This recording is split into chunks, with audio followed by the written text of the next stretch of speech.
Hello and welcome to my show, Nutrition for Health, Perfect Weight and Wellbeing on UK Health Radio, your global feel-good radio. I'm Dora Walsh and I've been working in the field of natural and functional medicine for over 15 years. I'm a qualified nutritionist and nutritional therapist, and I support my clients to reverse many chronic health conditions like chronic fatigue, fibromyalgia, digestive problems, immune issues, autoimmune issues, skin concerns, and more. You can find out more about me on my website, nutriheal.net, and also follow me on Facebook, Twitter, and LinkedIn. Well, this week, we're going to be talking about the nation's poor sleeping habits and stressful lives and how to help ourselves using specific tea infusions so that we can have better sleep and less stress. 1 in 4 adults gets fewer than the recommended 7 to 9 hours of sleep a night, according to studies from the UK, US, and the Netherlands. The worst affected are women of 40 plus who have the shortest sleep duration and poor sleep efficiency. Now, sleep efficiency is the ratio between trying to get sleep and actually sleeping. And we've all been there before, whether you're a 40 plus woman or not. It's not nice. Also, teenagers sleep less than the optimal 8 to 10 hours a night of sleep for their age group. This is a big problem and it can pose many challenges to us in terms of our immunity and how we're feeling. Well, this week, we're going to be talking to Dr. Tim Bond. He's a chemist and a natural health expert, and he's working at the Tea Advisory Panel. You can find out more about the Tea Advisory Panel on their website, teaadvisorypanel.com, and also follow them on Twitter at teaadvisorypan. Welcome to the show, Dr. Bond. Thanks for having me, Dora. It's a pleasure to be with you. It's great to have you here. Now, this is a big issue because so many people suffer from poor sleep. They find it hard to get to sleep. It takes a long time. Maybe they have insomnia. Maybe they get to the point where they're even stressed about going to sleep because they feel that they're not going to be able to achieve it. And it becomes a never-ending cycle. There's a lot of things that can be contributing to that. Before we go into talking about that, tell us a bit more about how you came to be a tea expert working at the Tea Advisory Panel.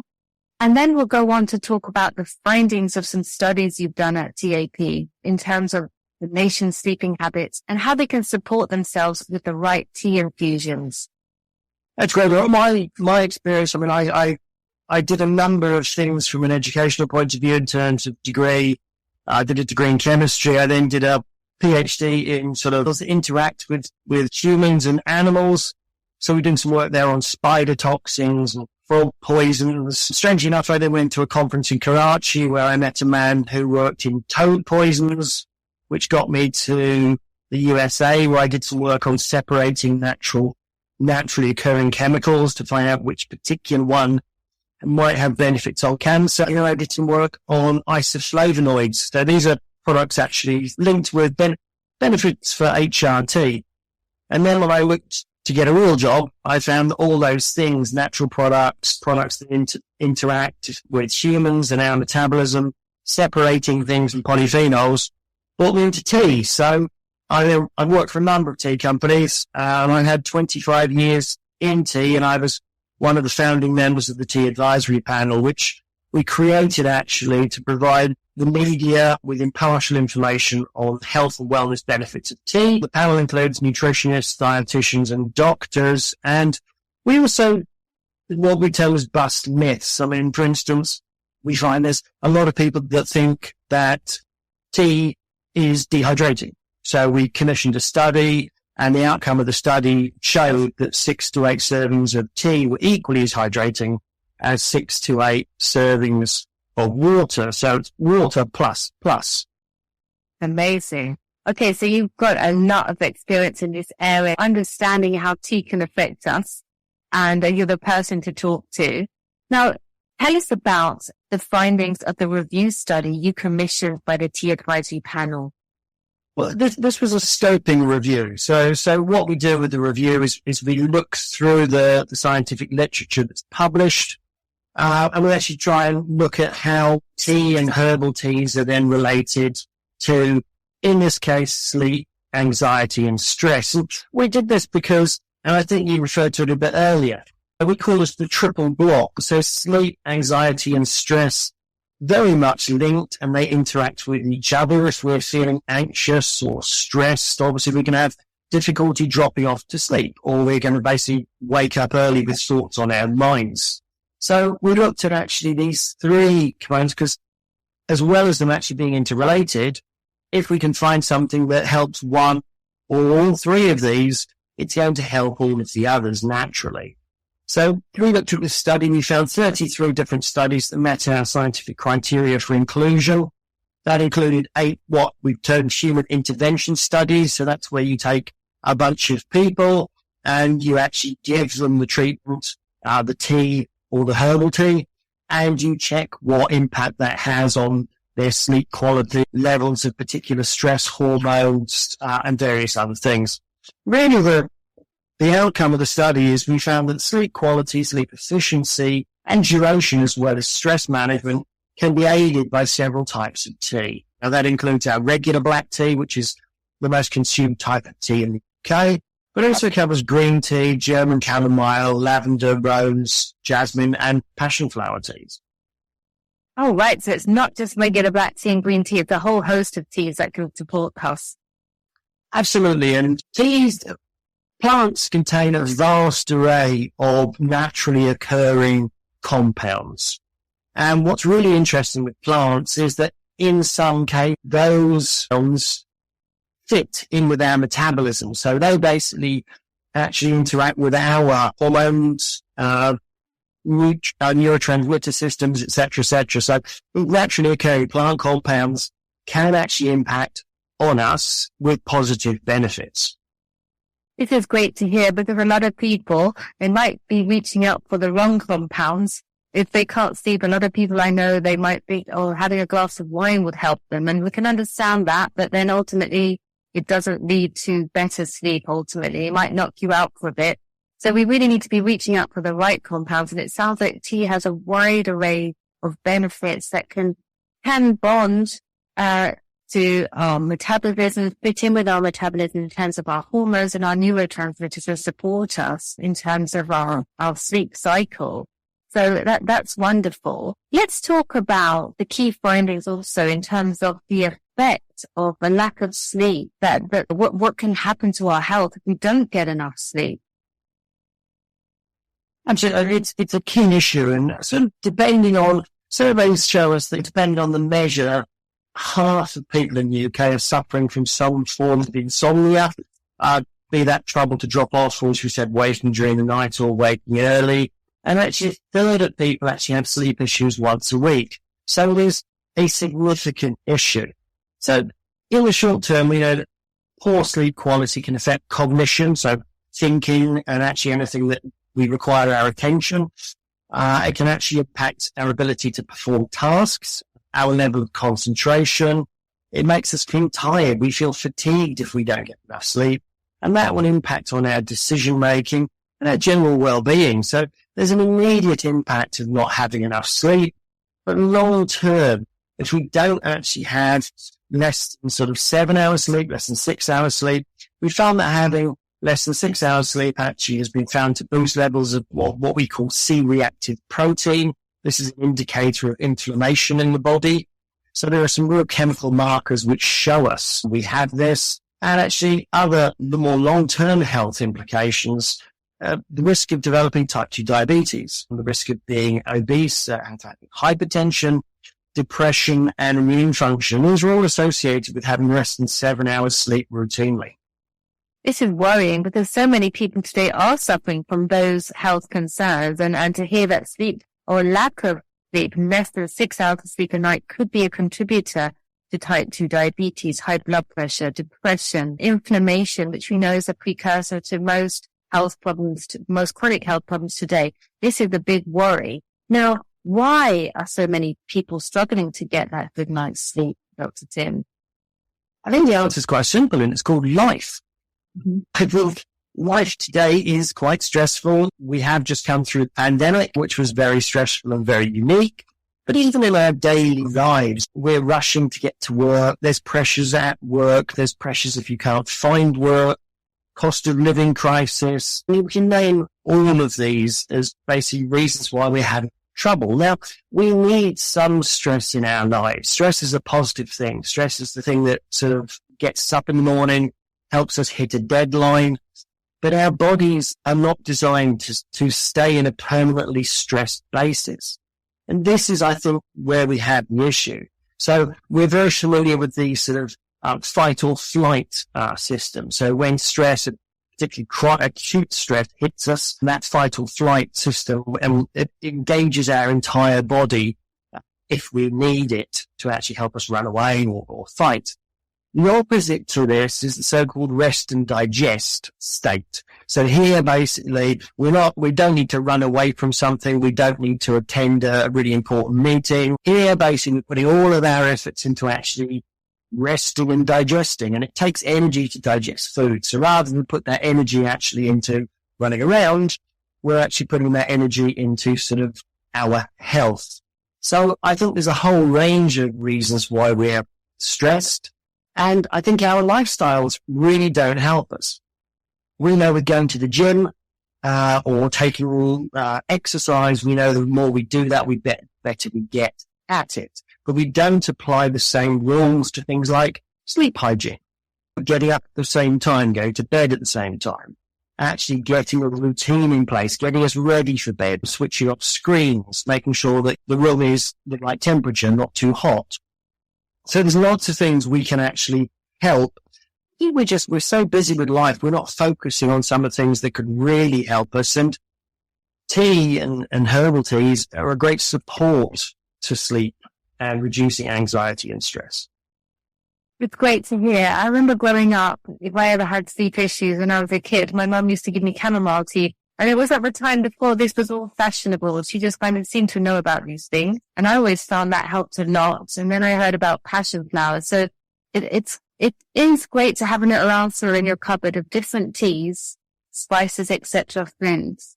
They all work as medicine. They work on the same biochemical pathways as drugs. And we always think that we have to go to a drug to help us to get a result, to a synthesized drug. But isn't it wonderful to be able to have an actual product that can actually support us?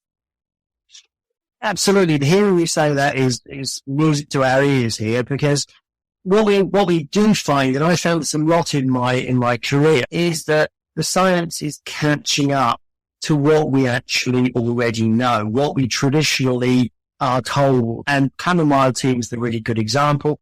And the fact that basically what we're finding from a lot of our studies is basically we know that people are feeling better, and there are, in terms of metabolic indicators that these products are actually having an impact. We do need a bit more study in some of these as to how they're really working. And what you just said sort of brings an item out. So passion flower tea that you just mentioned as well, there's a whole series of chemicals here called polyphenols. Most people will know about polyphenols probably as antioxidants. So again, those things actually help reduce chronic inflammation and other onset pathways to disease states. But there's a particular group in there called flavonoids. And flavonoids are a group of phenolics that actually give fruits and vegetables their sort of vibrant colors. It's found in tea. In fact, black tea is the richest source of flavonoids in the UK and, in fact, in the Northern European diet. It's also found in berries and other things. And really, some of the messaging from the 5 a day, 7 a day campaign is based upon the fact that flavonoid-rich fruits, vegetables, and beverages like tea actually help us around long-term nutrition. And in passion flower, there's a natural flavonoid called chrysin, and chrysin has actually been shown to bind to the benzodiazepine receptor in the brain to reduce anxiety. And this is exactly the same mechanism that is used by the anti-anxiety drug diazepam.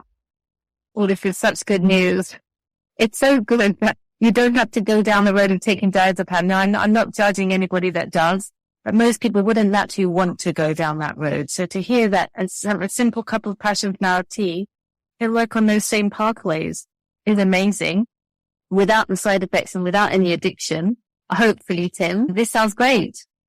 Absolutely. And then what you just said there is completely correct, and we must stress again that we're not suggesting people stop taking prescription medicines that they need. These teas can be very supportive. And when we're looking specifically at sleep, I mean, the tea actually has all the benefits, but none of the downsides, as you said. So we wake up, often a lot of these prescription medicines make us feel quite woozy and drowsy in the morning. That's not the case with herbal teas. It's great. Now, we'll be back to talk a lot more about the nation's sleeping habits and stressful nights and how to use these specific tea infusions to support ourselves to have better sleep and less stress. We've talked a bit about it already. We're going to delve in a lot more with Dr. Tim Bond, chemist and natural health expert from the Tea Advisory Panel. First, we've got a few messages from our commercial partners. UK Health Radio, the station that makes you feel good.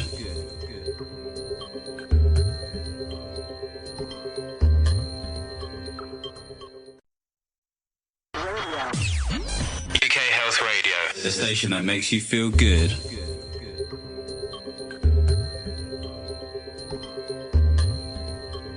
You're listening to Dora Walsh on UK Health Radio on my weekly show, Nutrition for Health, Perfect Weight and Wellbeing.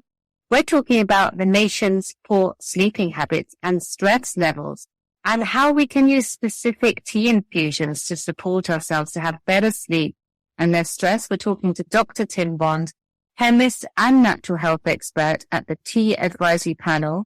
You can find out more about them on their website, teaadvisorypanel.com.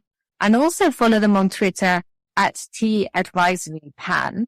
Definitely check them out. Now, Dr. Bond, we've been talking a bit about the effects of poor sleep on our health, leading potentially to inflammation. But if we're sleeping also less than 6 hours a day, potentially leading to high blood pressure, type 2 diabetes, obesity, etc. It's not a good trajectory. So that does kind of wake us up a bit into thinking of this, we need to do something about it, and talked about also the sleep hygiene. So not only the herbs, but also making sure our behaviors around sleep are good. So we have a structure in place and a routine.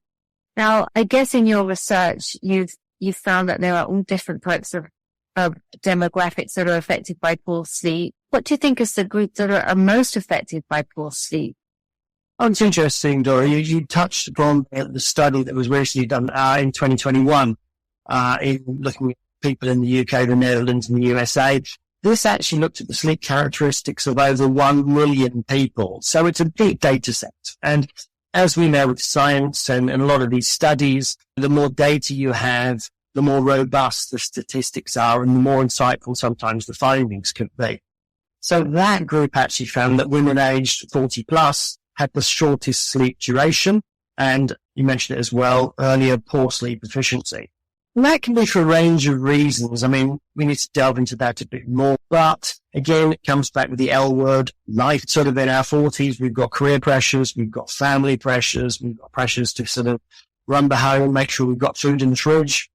So I think there's a wide range of reasons behind that, but it also impacts teenagers. So half of teenagers sleep less than the advised 8 to 10 hours a night. And that, I think, in a lot of cases, is a lack of structure in terms of the sleep hygiene we came across, but something which is really a great asset in modern life, but also a bit of a bane.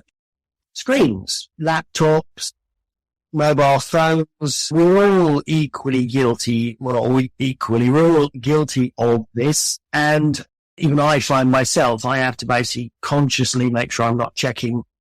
I've got a message on WhatsApp or someone hasn't emailed me for supporting something. So we really need to pay attention to that. And teenagers potentially are the ones who are some of the most connected online with social media. And really to get a good night's sleep, back to the sleep hygiene thing, you really need to turn your screen off an hour before you go to bed. Really stop thinking about that.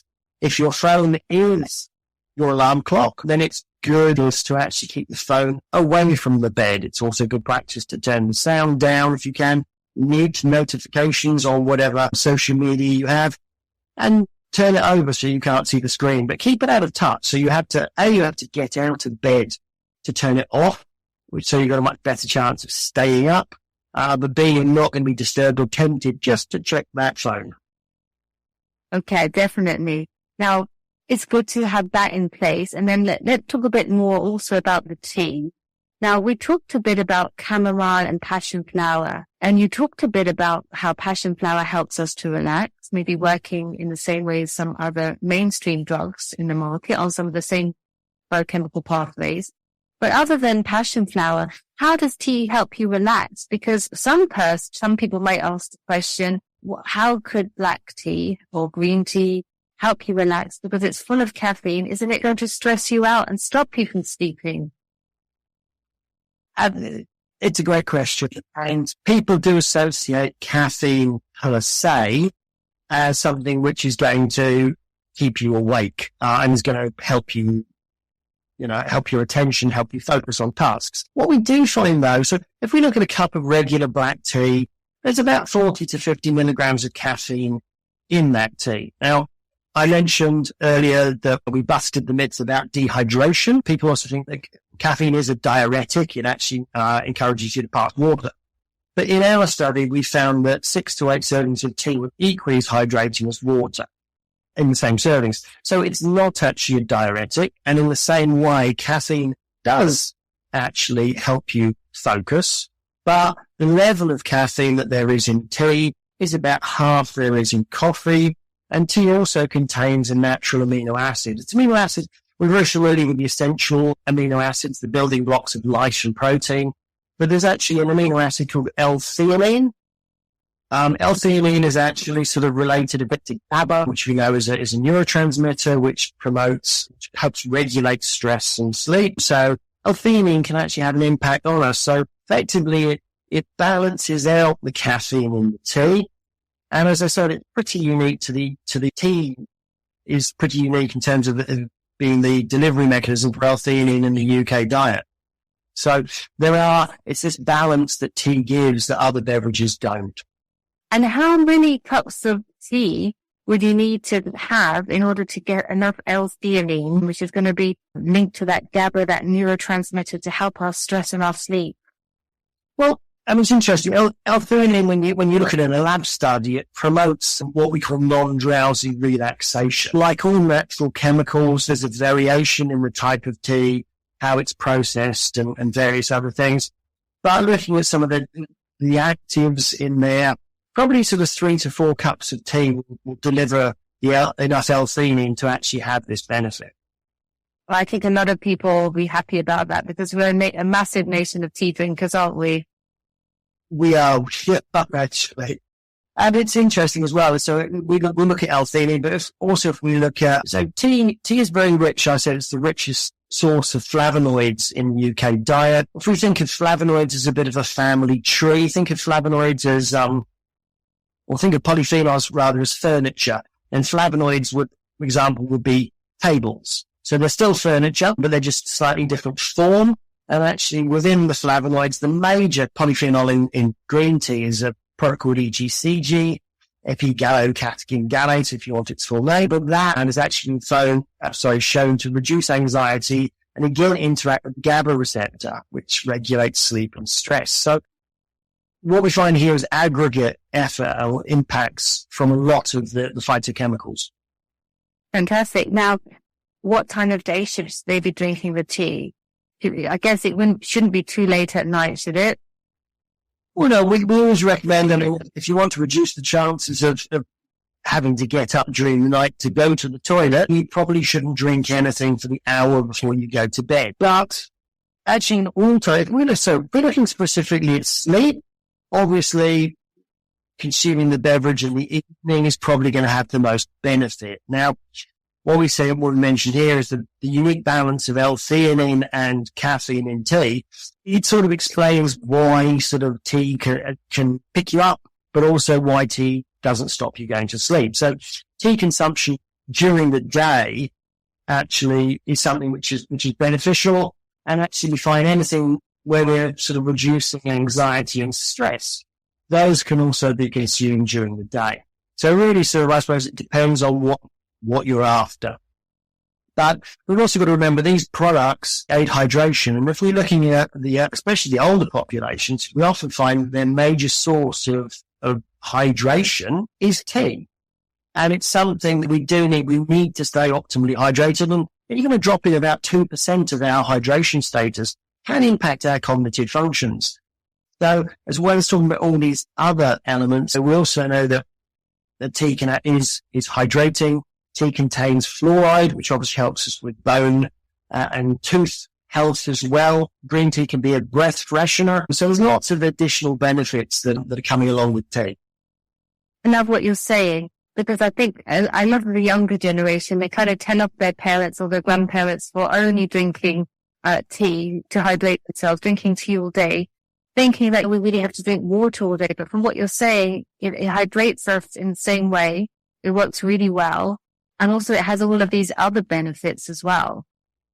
Absolutely. And there's a broad range of physical and mental health benefits that teas are bringing. And there are a lot of studies out there actually showing, again, focusing on the older generations. There's a lot of new studies coming out of Asia showing that tea consumption really aids maintaining cognitive function into our older years.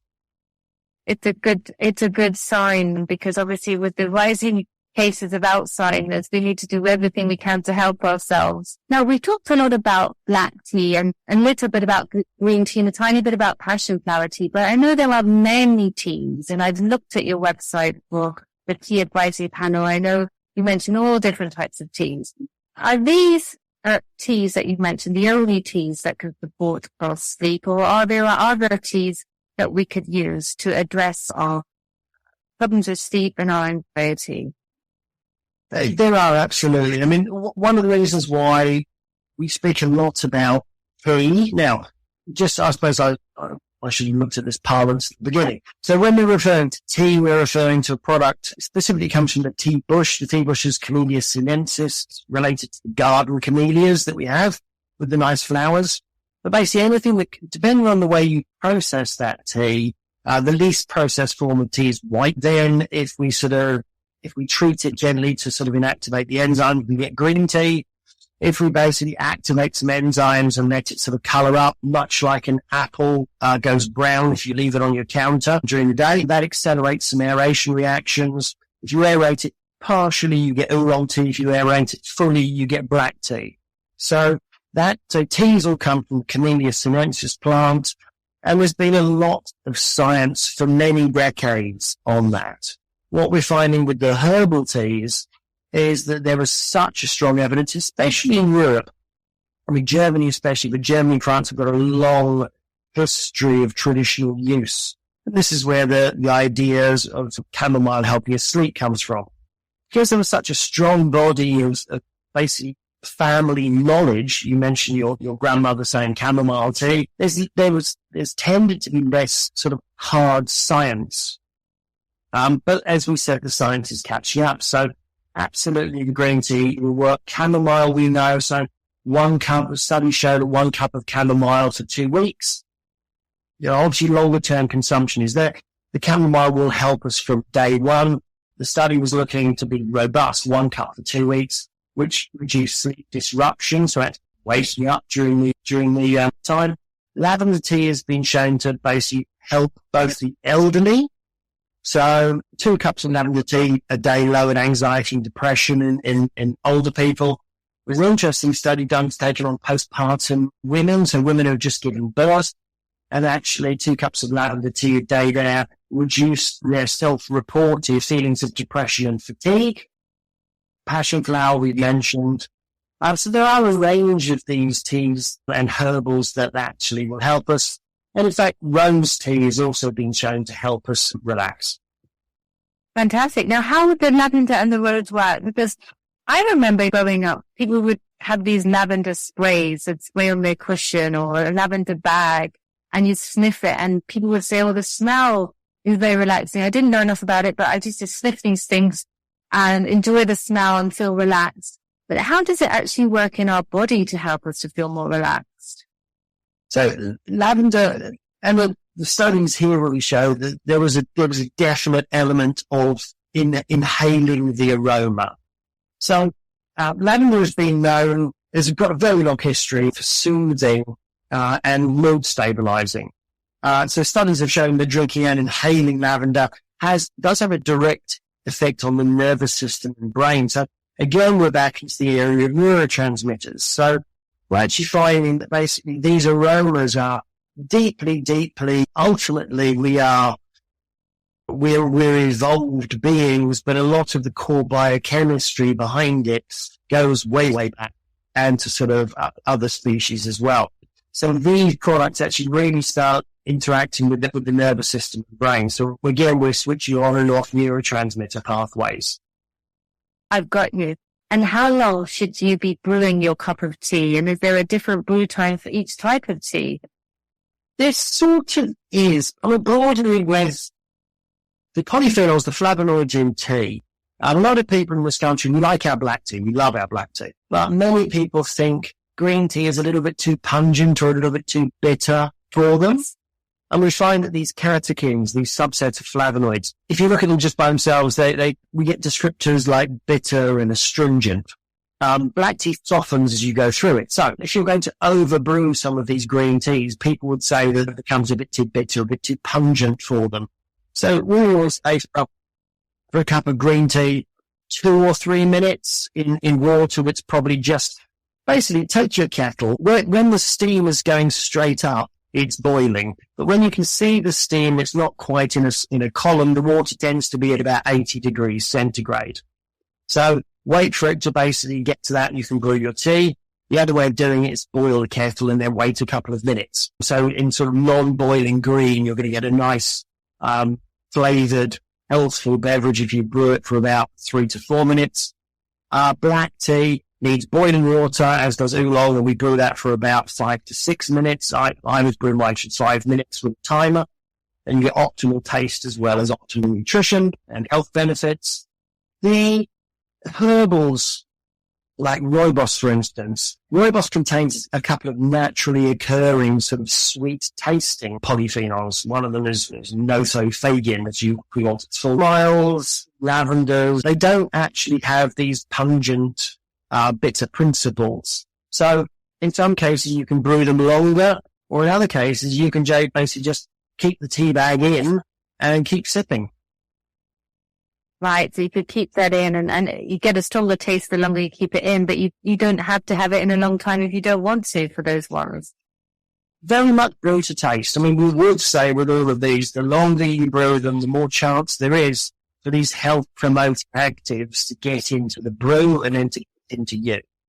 I'd be honest with you, as a nutritionist, I was always keen on brewing as long as possible, because I always felt that I was going to get the maximum benefit. And a long time ago, I read that green tea was very anti-aging, so I was brewing that for a very long time, thinking it's going to help me. But it's good to have this kind of little update from you, to think about really making sure you at least have it in for the minimum amount of time in order to get that benefit. So for green tea, 2 to 3 minutes, and also for oolong tea, 5 to 6 minutes, and for the herbal teas like chamomile or lavender, you might just brew it for a very short amount of time, where you might want to just keep the bag in.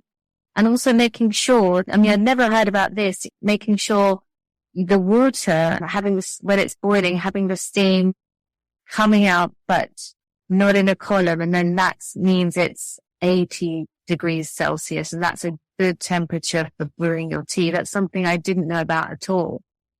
Now, it's a good temperature to brew your greens and your whites. Well, I think the herbals and blacks really do benefit with boiling water. And, again, we talk about this with the cost of living crisis. I mean, we've been saying for a while as the tea industry, only boil the amount of water you need. So number one, you only use the electricity for the amount of tea you need. Why fill the entire kettle up if you only want 1 or 2 cups? So basically put the number of cups in you want in using your cup, and then you take it out, obviously, into your cups. There are benefits all around for just thinking about how we're actually preparing our tea. Yeah, I think this is really important, because often we're very unconscious. We're not really thinking about what we're doing. And I think in nutrition, this is really important, because the way we prepare our food and our drinks will have an impact on our health. And the more we can prepare them in the right way, the better we're going to do. So obviously with cooking, we want to fry in the right oils. We want to cook at the right temperature. We know very high temperatures are not good. We know that slow cooking is and it's like an art. So the more we can educate ourselves on how to consume these drinks, the better, because we're going to get those benefits for our sleep. We're going to reduce our stress. And there are also many other health benefits to teas, aren't there? There's an absolutely wide range. And what the science is sort of aggregating now around 3 to 4 cups of tea being the sweet spot for a trigger off. Now, what we're talking about here is risk reduction. So black tea and green tea have been actually shown to reduce your chance of developing high blood pressure. What we find here is there's a number of sort of studies, and obviously sort of what your gran told you is more sort of empirical evidence. People have just observed that basically those things help them. So that's sort of almost anecdotal.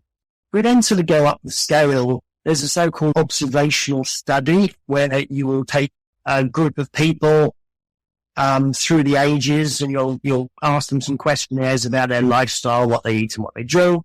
And then over the years, there'll be follow-ups every sort of couple of decades, and we'll see what people's disease states are like, whether they've developed any of these illnesses. And you can then do the statistics on it, and you can take out some obvious sort of issues that might interfere with it. But we're looking at trends here. There are the studies that we spoke to, or we looked at intervention studies. So here you're actually giving a group of people, and anyone who's really into sort of their health studies, and they'll come across phrases like sort of double-blind studies, or certainly an RCT, a randomized control study. So you're looking at, with an RCT, the simplest way of thinking of an RCT is there's a big group of people, they're divided into two, and people are assigned randomly to either the control group, where they're just given a control, if you like, a placebo, and then there is the other group who's actually given the treatment. So there's different ways of doing this. And what we're also finding here, that's very good. If it's blinded, the people taking treatment don't know if they were in the treatment or in the control group.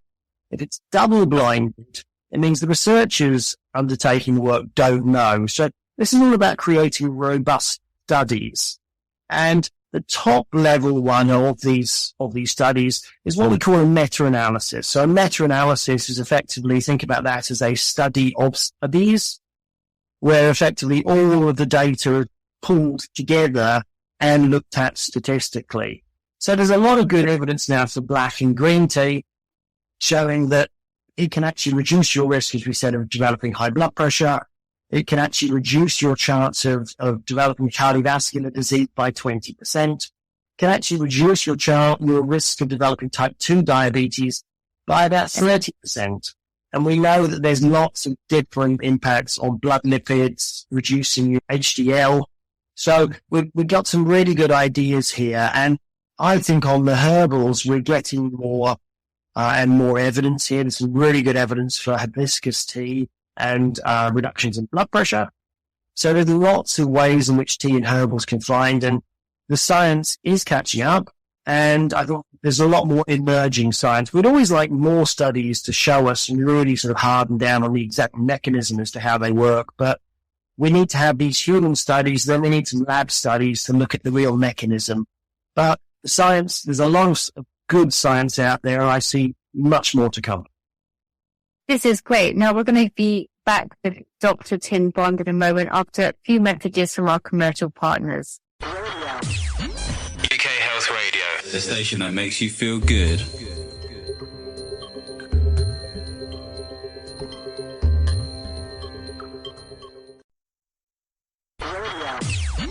UK Health Radio, the station that makes you feel good.